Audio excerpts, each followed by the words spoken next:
What's very important is that we must have strength in numbers to take this forward.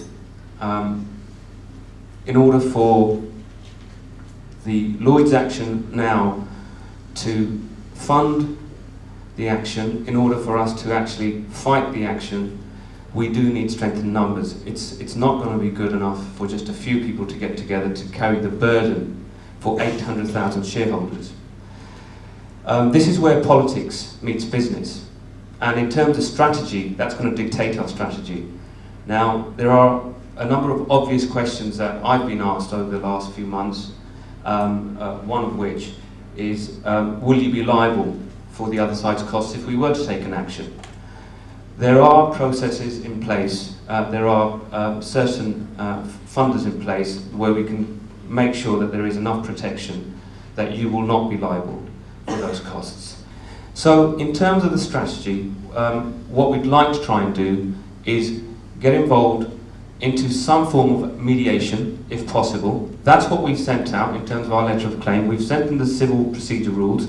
Under the civil procedure rules, there is something called the pre-action protocol. Pre-action protocol dictates that they must at least sit down with us and say, can we try and resolve this without spending too much money? Can we resolve this behind closed doors to see if something can be agreed? We don't need the publicity. The government's on its knees, the finances are on its knees. We know that. We know that they're on their knees. But we'll be more than happy to do that, and there will be a set of rules that can be agreed between us. In addition to Jim's claims, there was a claim which we felt was worthy of merit, and it was based on the claim that Lloyds were representing that if they did not do this merger with HBOS, they would be unable to raise the capital of that was required of £7 billion.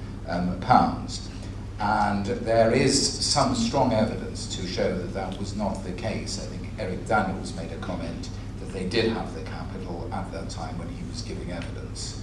And therefore, we did feel on a close analysis, and I'm summarising the position very briefly and with the caution that Jim has advised you of the reasons of, we do feel that there is a claim. What we have then got obviously to establish is if that was the position, and this is the same liability point, what would shareholders, had they known the position that there was no requirement to merge with HBOS because of the capital situation, what would their vote have been? And that is something that we will undertake.